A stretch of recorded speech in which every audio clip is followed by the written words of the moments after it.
I'm so excited to be here. Peter really undersold Bedford. I think it's amazing here. So really excited to explore, really excited to chat with all of you on this panel. The cheat code for payments, the medium of exchange benefit that Bitcoin offers us. I think a lot of people focus on store of value, which is super important, but especially I think as you go further east and into the developing world, Bitcoin will emerge as more important as a medium of exchange as opposed to the store of value aspect that so many of us Westerners use it for. So first of all, I just want us to get to know our panelists a little bit better. So can we just go around maybe just a couple minutes each on what do you do if people are not familiar with your work, and your thoughts on the importance of Bitcoin as a payments network. Thank you for that, Natalie. So my name's Obi. I have been in Bitcoin for a while. But for the last few years, I actually ran a Bitcoin exchange in the UK called CoinFloor. Sold that to the great guys at Coin Corner and decided to dedicate myself to supporting people from around the world, disempowered communities. And right now, I am the co-founder of Fedi. And Fedi is one of the organizations that's popularizing the support for the Fedi Mint protocol. And Fedi Mint, we can go into a bit more later, but it's this incredible community custody protocol, which is built on a technology called Xiaomi and Ecash, and on a concept called federation. So there's no single pod of control, no single person in control. And Fedi as a company takes that, and we've built this app, a super app for communities run by communities. Thanks for having me. I'm Calle, and I'm a Bitcoin developer. I work on several projects in Lightning, and I'm very passionate about helping people to use Bitcoin for payments and use it as digital electronic cash. I believe that Bitcoin must also be used as a medium of exchange, and that's why I'm part of this endeavor. I work on a protocol called Cashew. Cashew is a Xiaomi and Ecash system that is built for Bitcoin, and we're going to talk about the tech behind that, I guess, later. But what it enables people, and what I'm very passionate about, is to transact with Bitcoin fast, secure, and anonymously. It works very much like the cash that you know, that you might have in your pocket. Maybe not so much if you're from the UK, actually. But we want similar properties for people. We want to enable people to exchange Bitcoin and pay with Bitcoin in a similar way that people would do with physical cash today.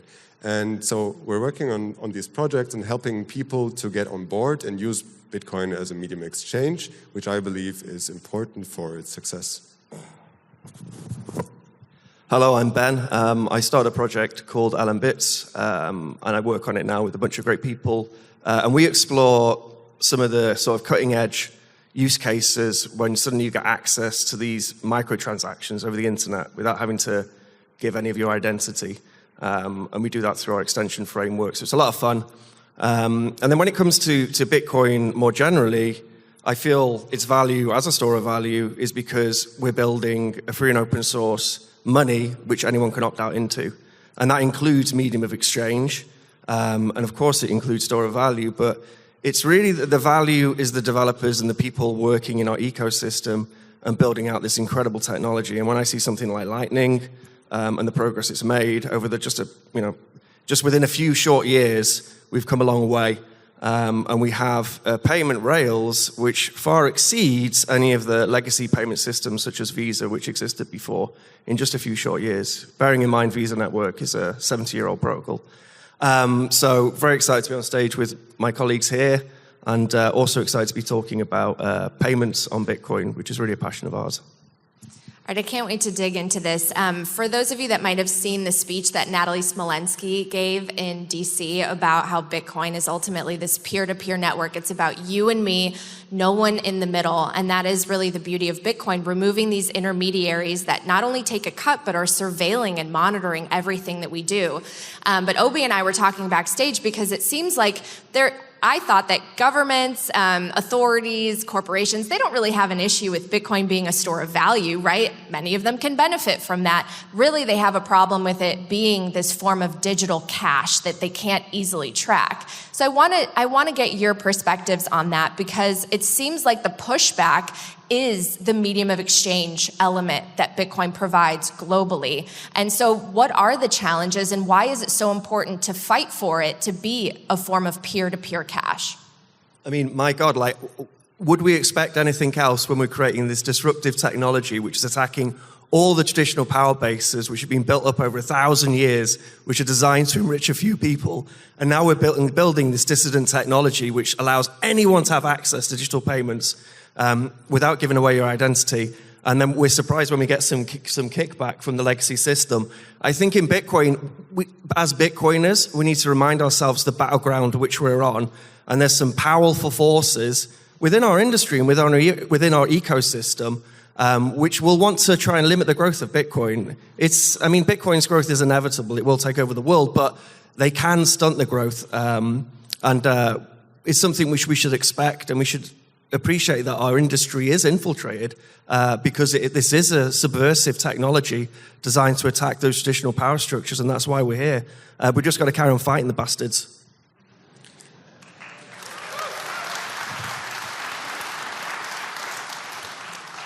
Well, I believe that the store of value proposition of Bitcoin has already been accepted by society and by politics, and we can see that also in the development of the ETFs and store of value, and this is kind of okay, and the front has moved from just pure Bitcoin to Bitcoin as a medium of exchange. This is the fight that we're fighting today, basically, to allow people to use Bitcoin. It was intended to be used.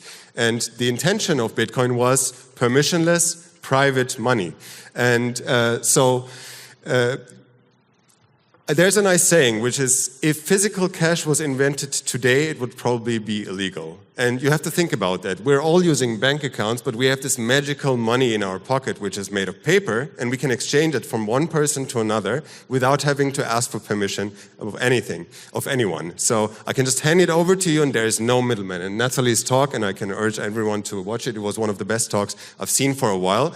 She reminds us that we don't need permission to interact with each other. We never needed permission to interact with each other. And only in the last couple of years, in the last decade or so, we're starting to accept that we need someone to give us permission for everything that we do online. So especially for payments, and smaller payments especially, is where we leave the most traces online. So do you really need someone to know that you bought an apple or a magazine or a subscription online?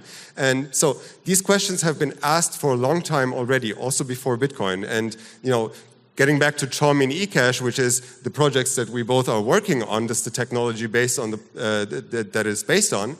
1982, David Chom, who is the inventor of Ecash, he already said, and this is 82, this is way before the internet, way before credit cards and all of these other payment systems that we use today, he already envisioned that for a functioning democracy, for a functioning society that is based on freedom, we also need private transactions online.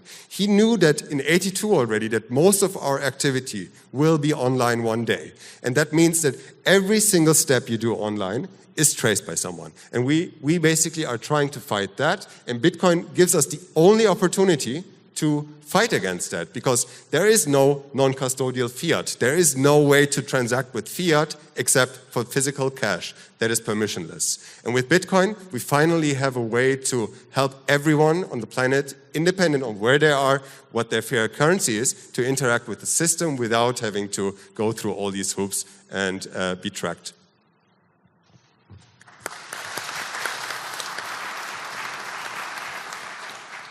I echo everything that's been said so far, but I'll give you another perspective. Many of the communities we deal with are from around the world, from the global south or post-Soviet Europe.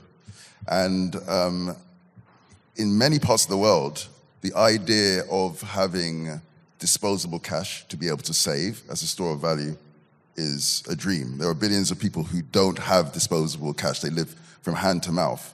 So their only use of money is as a medium of exchange. But the problem is they may not have banking, or they may be underbanked, Or they may have banking and not be able to trust the banks that they deal with, either because they're going to go bankrupt or because potentially they disagree with the regime that they are under the yoke of, and they can be debanked at a moment's notice. And even if you're in the West and you want to support these people, you can find, just through the use of misinformation about you, you can be debanked in the West if you decide to support people who disagree with regimes around the world. For these people, it's not a choice. They need mechanisms that are scalable, and in many cases, they need privacy to be able to transact. Now, we're not talking about a few 100,000 people here. We're talking about more than half the people on the planet. Half the people on the planet. We are the best, we are in the luckiest of the luckiest percentage being in this room. And it's hard to believe this. I am part of that as well. But we can go to any store and click tap to pay, and it just generally works. And that is the reality. So maybe you don't need it right now, you do, but you don't realize you need it right now. But there's a number of people who understand it's a clear and present risk. But let's go further than that, to the point that Natalie was mentioning. Do you think that when they start with medium of exchange, they're not going to go into store of value? They will. Medium of exchange is a much smaller market than store of value, which is why it's the most obvious as a risk. But if they were to win there, whoever the day is, I won't elaborate on that. They will then go on to store of value. At some point, if enough value is being stored in Bitcoin, it starts affecting the real estate market. It starts affecting the stock market at extremes. It has to be orders of magnitude larger than it would have to be to affect the medium of exchange market, but at some point it will. So it's one of these sayings. First they came for my neighbor and I said nothing. Then they came for my friend and I said nothing. And now they come for me and there's no one to help me.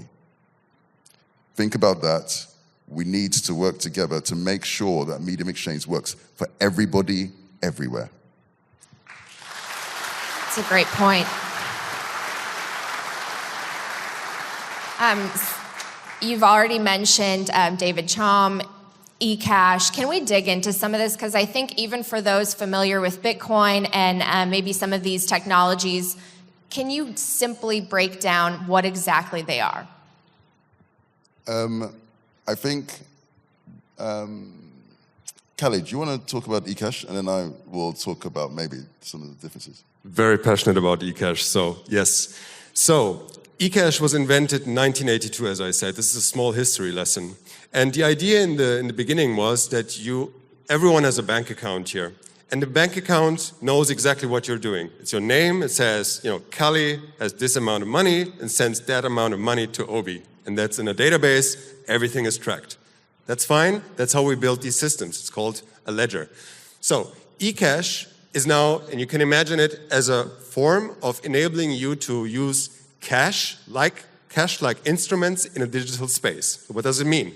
If you have a bank account with $100 in there, an Ecash system back in the 80s would allow you to take out a piece of digital data from the bank and store it in your phone. And now the money that you have is now stored as a piece of digital data in your phone. You can literally think of it as a banknote that you put in your pocket. And when I want to send money now to Obi, with Ecash, I can take out this piece of data from my wallet and just hand it over to him as a QR code, as a Telegram message, as an email, or whatever it is. So I can use any rail to transport a digital piece of data that represents the money and send it over to Obi. And why is this cool? It is cool because, first of all, the bank doesn't control what I have in my wallet. They gave me physical cash or digital cash, similar to physical cash. They cannot take it away anymore because it's in my wallet. Second, they don't know who I'm interacting with. I'm just sending it to Obi off-band using a QR code. The bank doesn't know that. So what Ecash enabled back then would be perfectly private digital money. It never come into fruition, unfortunately. This is also part of the history lesson. And then it took 30 years for Bitcoin to come up. So this is the history of cryptocurrency is literally Xiaomi and Ecash, 30 years of experimentation, and then Bitcoin. Now today, after working on Bitcoin we've been working on Bitcoin for more than 10 years, we're starting to rebuild these old ancient systems, digital cash systems, on top of Bitcoin. So no banking system, no bank accounts, but basically systems on top of Bitcoin that allow you to use the same properties of Ecash that was promised back in the 80s. So that's what we're doing. Essentially what you can think of, everyone knows Wallet of Satoshi here, and you can think of Wallet of Satoshi as your OG bank account, right? And we're building systems that are similar to Wallet of Satoshi, but have the property that they cannot track you. They don't know how much money you have in your wallet, they don't know who you're interacting with, and so on and so forth. So I'm very excited about this because we're working with ancient technology here, but really taking it back into the 21st century and seeing all these nice use cases that we can finally build on permissionlessly on Bitcoin. We don't have to ask for permission. We don't have to ask for the cooperation of the banks. We have Bitcoin, it works, and on top of that, we can build whatever we need. Thank you. So yeah, that's one thing to understand, that 1983, the idea of digital money and Ecash was invented. It's this year going to be 41 years old.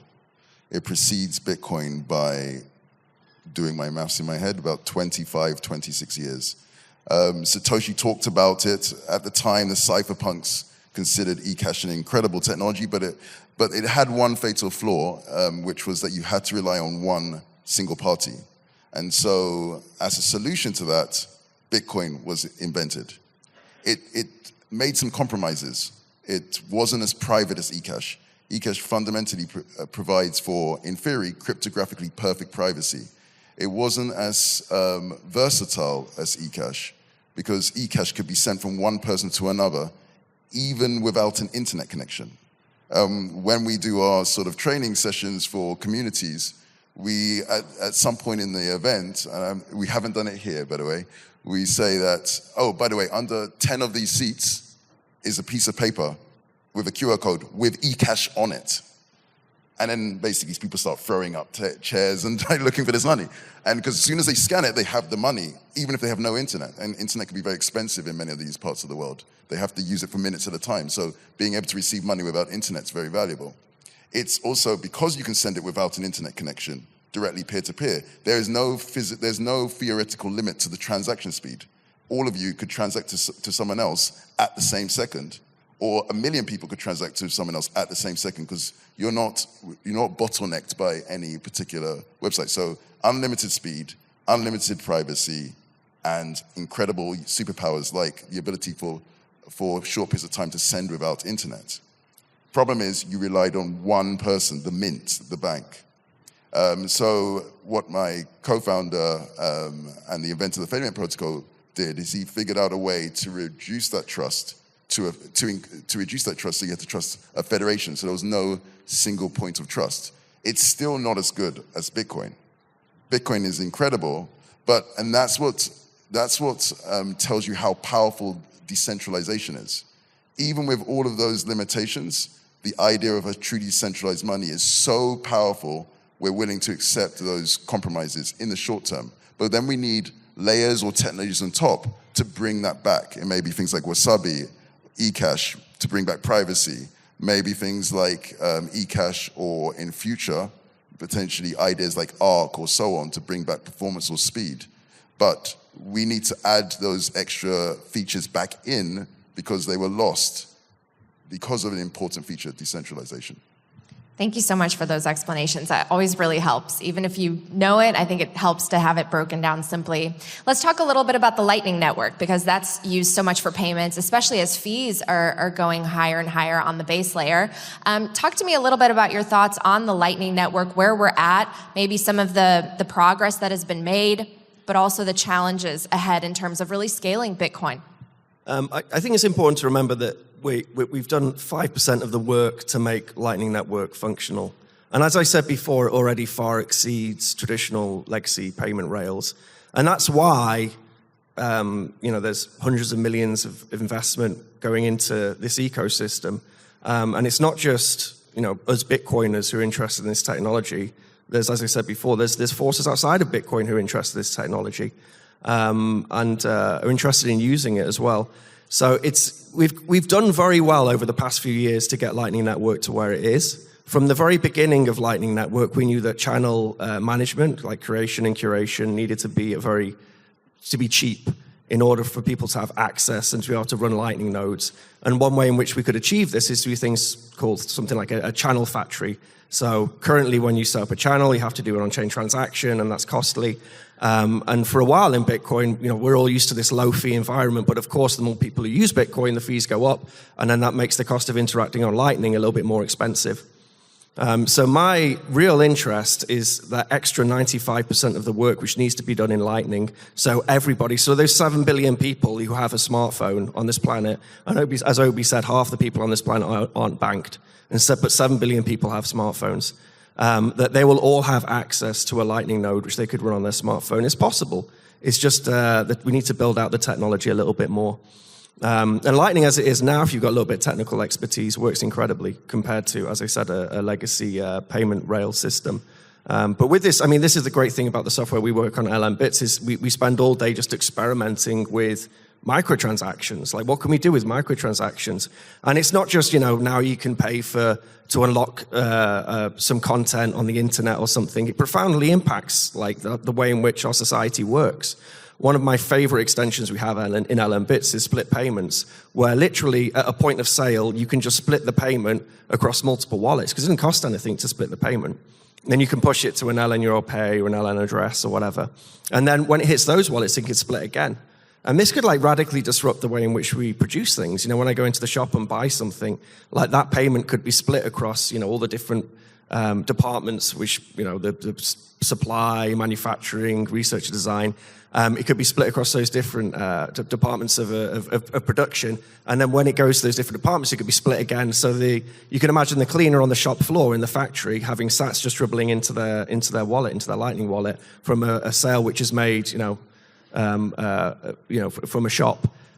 So it impacts everything, having access to these microtransactions. Like, our internet was skewered by the very fact that we had to have limitations on how small we could make payments because of things like Visa Network and their limitations. And Lightning Network unlocks that and gets around that. So really my interest is in that extra 95% of work to make Lightning scalable and accessible to absolutely everybody. I would, I completely agree. We need to keep working on Lightning. We need to keep working on Bitcoin at the base layer. We need to keep working on Lightning. But today, right now, Lightning is not able to support billions of users around the world. And today, right now, billions of users need a solution. And we have, when you add the three technologies together, Bitcoin, Lightning, and Ecash, you have a solution that can give you incredible levels of privacy and scale to billions of users. So we can then start supporting, showing mediums of exchange use cases, supporting billions of people around the world, and in parallel, continue to work on every single layer. Ideally, I would like to be able to, I would not know how to do this, and I'm not sure if it's physically possible, but I'd love everybody to be able to transact on the base layer, not even using Lightning. If that's possible, I remember back in 2011, when I first got into Bitcoin, you could use Bitcoin on the base layer, and it was actually the easiest user experience because I need to remember 12 words, and I can send money from one person to another directly. Later, then you started realizing there's issues with privacy. Then you started realizing there's issues with on-chain fees. Lightning came about. And then you started realizing there's scaling issues there. We have Ecash, which again gives us back privacy and speed. But they're not mutually exclusive things. We can work on improving each single layer, and we should do, but we should also work with the best freedom technologies we have today to support as many people as we can. I think we need a quick reality check here, and it would make sense to reiterate this, because in the recent months, there have been a lot of voices being bearish on Lightning. And this is a little bit because you could say it was oversold in some sense, in that although everyone who was following the Lightning development from the beginning knew that not every person on the world will be able to open and close Lightning channels. The math simply doesn't check out. There is not enough space in a Bitcoin blockchain for everyone to use Lightning non-custodially. So this is a very basic fact, and unfortunately something that we have a little bit overlooked in the, in the messaging of what Lightning can be. I am very, very sure that Lightning is the only layer 2 that we have.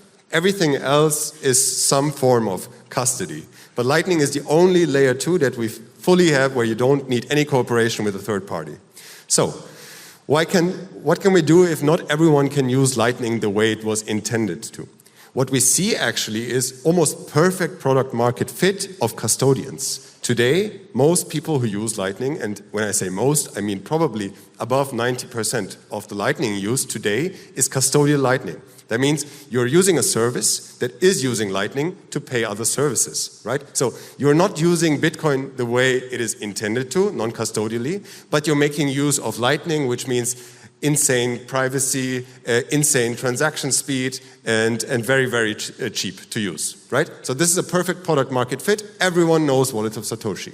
So the Ecash story basically starts from there, we realize that most people are using services. This is something that we cannot change right now very easily. There might be something in the future, but this is still very far away. So what we have today is Bitcoin base layer that is very slow but extremely decentralized. Great.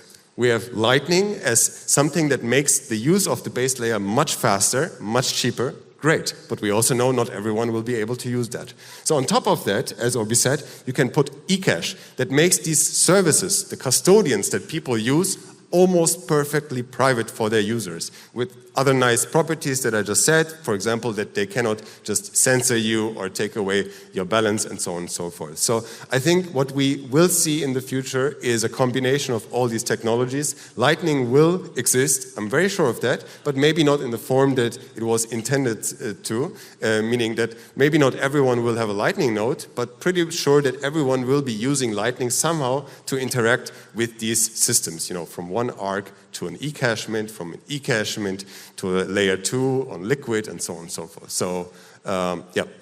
Calle, can you take it one step further and explain multi-nut payments and how that could essentially allow you to pay Lightning invoices from multiple custodians at once?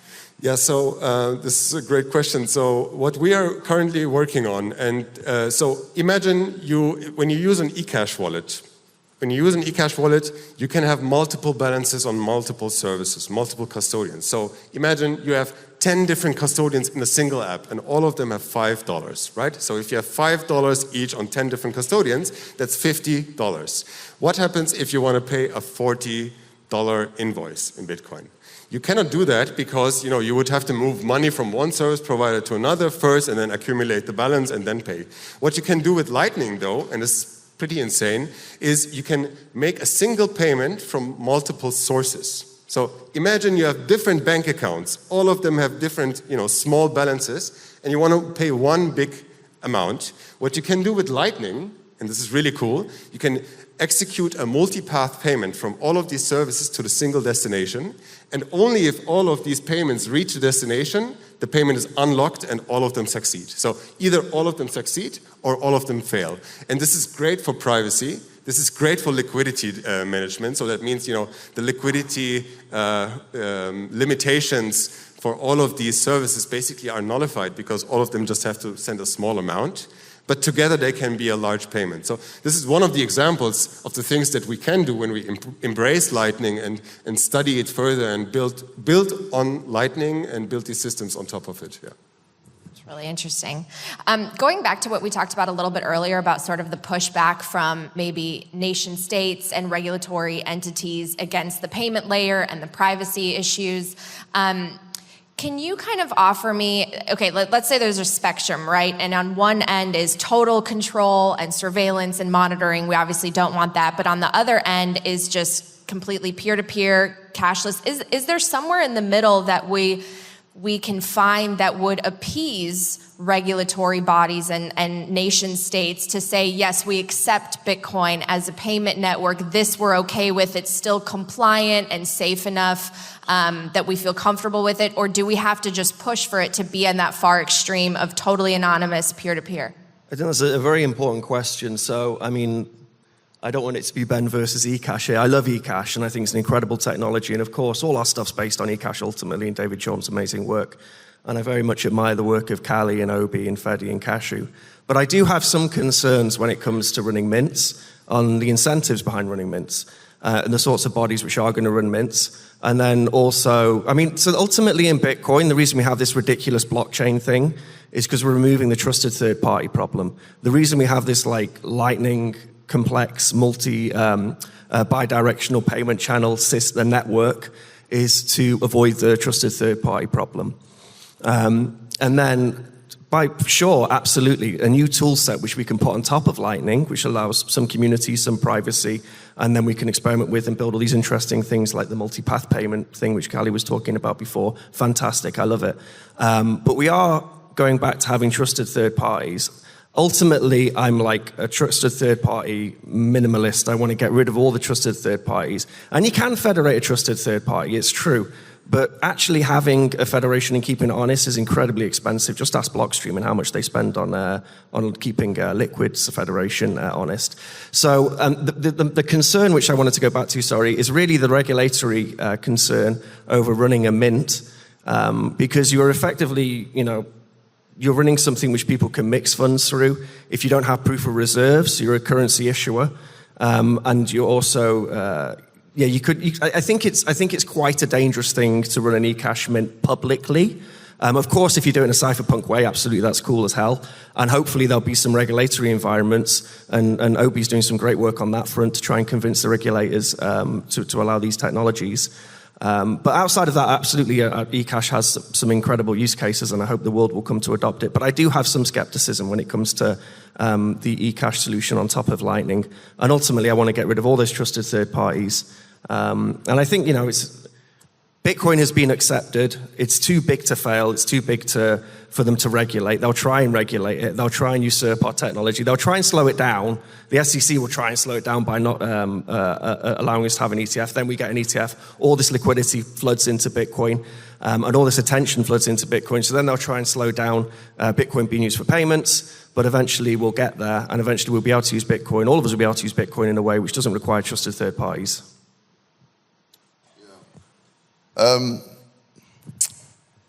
So one thing I would remind people, and we sometimes we simplify things, but we miss out certain details. So Bitcoin is not trustless.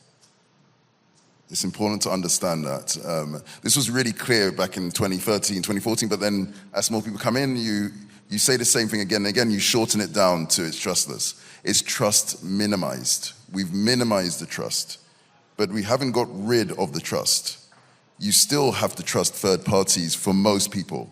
Most people will be using hardware wallets and haven't checked the exact schematics of the chip themselves. So you're trusting the hardware producer. Or you're using a software wallet and you probably haven't checked yourself the code. And if you haven't, you're trusting someone else. It may be another engineer or software engineer to develop it, but how do you know they're not colluding with the software producer? You are still trusting in all these systems. The operating system that the software is running on, you're having to trust that because they could have colluded with some nefarious actor, bad actor. So remember that you have not, in this world, there is no such thing as trustless. There's trust minimized, which is something that we should always aim for and we should keep striving for. But you should always understand that there's going to be some level of trust. So then, if you know there's going to be some level of trust, those parties are people you want to make sure are trustworthy. And how do you do that? You use your own superpower, our ability to sort of use our network of connections, friends, our community to determine whether we can trust this person or not based on their actions. Have they prioritized? So, applause, please. This is an important point. Thank you. Thank you. No, but it's an important point because there is something called community. And this is what allows humans to be different from every other species, barring termites and bees. These are the only other species on the planet that are able to form complex society. Everything else is sort of the sort of alpha male, the alpha female, and then the also-rans and everyone else. That's pretty much, or no community at all. They're all loners for every other species. Only 3 species on the planet.